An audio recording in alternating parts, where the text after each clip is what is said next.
অনেকেই বলে থাকেন যে রোজায় আসলে পায়ে ক্র্যাম্প ধরে, তারপর হচ্ছে যে আপনার হাঁটতে চলতে অসুবিধা হয়, পেশিতে টান বাড়ে এই সময়টিতে। এই যে টান বাড়া এটি আসলে কেন হয় এবং যদি দর্শকদের উদ্দেশ্যে আমাদেরকে একটু বুঝিয়ে বলতেন জি, বিষয়টি সম্পর্কে। নিশ্চয়ই। আমরা যেটা বললাম যে ডিহাইড্রেশন বলতে আমরা যেটা বুঝি, যেমন অনেক সময় আমরা এটা সাউন্ডটা আমাদের কাছে পপুলার এই অর্থে যে যাদের ডায়রিয়া হয় বা খুব হাই ফিভার হয়, তখন কি হয়? শরীরে পানির শূন্যতা তৈরি হয়। ঠিক তেমনই যখন আমরা মনে করেন ১০-১২ ঘন্টা যখন একেবারেই আমরা পানাহার থেকে বিরত থাকি, এই সময়টায় আমাদের শরীরে লিকুইডিটি যেটা বলা হয় যে পানি শূন্যতা আবার তৈরি হয়। তো সেক্ষেত্রে দেখা যাচ্ছে কাজের ধরন অনুযায়ী কেউ আছে যে ফিল্ডে ওয়ার্ক করতে হয়। অনেক শ্রেণী পেশার মানুষ আছে যারা হয়তো রাস্তায় রোদের মধ্যে কাজ করতে হয়।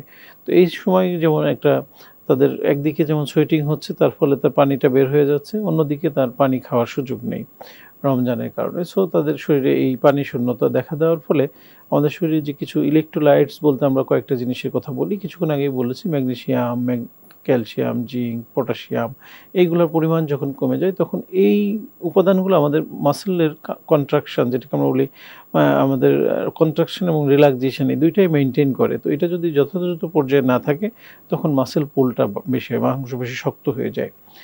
এছাড়া দেখা যায় যে আমাদের কাজকর্ম এবং আমাদের কাজের ধরন অনুযায়ী, যেমন আমরা বললাম যে দীর্ঘক্ষণ যদি একাধারে আমরা কেউ ২০ রাকাত তারাবির নামাজ পড়ি, সেক্ষেত্রেও অনেকের মাসলগুলো অনেক সময় পুল করতে পারে।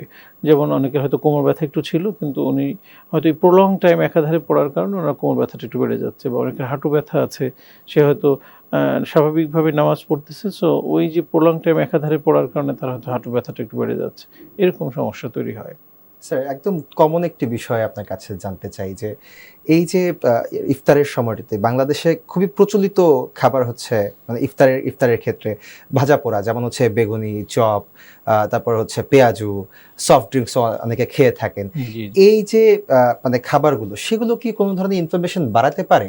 এবং যদি ইনফ্লামেশন বাড়ায় তাহলে সেক্ষেত্রে আসলে জয়েন্টের পেইন আসলে হতে পারে কিনা?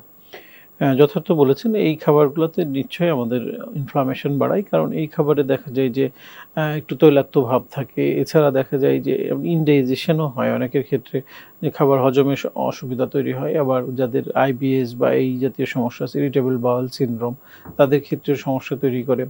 যাদের ডায়াবেটিস বা উচ্চ রক্তচাপ থাকে তাদেরও এই সমস্যাটা বাড়িয়ে দেয়। কিন্তু আমাদের দেশের প্রেক্ষাপটে এটা একটা ঐতিহ্যগতভাবে মানুষ এই সময়টা একটু ছোলা, একটু আপনি যে খাবারগুলো বললেন পেঁয়াজু বা চপ, এগুলো খেয়ে থাকি। কিন্তু এগুলো আমরা অনেকাংশে বলি একটু নিরুৎসাহিত করি, এবং সারাদিন যখন আমরা একদম ফাস্টিং অবস্থায় থাকি, ফাস্টিং থেকে যখন আমরা ইফতার করি তখন বলা হয় যে সহজে হজম হবে এই জাতীয় সহজপাচ্য খাবারগুলা খাদ্য তালিকায় রাখা। একটু ডিহাইড্রেশনটাকে কমানোর জন্য আমরা বলি যে একটু সফট, আ মানে সফট বলতে এখানে যেমন সফট ড্রিংকস না, একটু পানি, শরবত, বা কেউ আছে ব্যবহার করতে পারে যেটাকে বলা হয় হালিম বা স্যুপ, এই জাতীয় খাবার যেটা সেমি সলিড খাবার, এগুলো খাদ্য তালিকায় রাখলে তার পানি শূন্যতাটা যেমন পূরণ হবে, পাশাপাশি আমিষের পরিমাণটাও মিটবে, শরীরে এনার্জিটাও পাবে।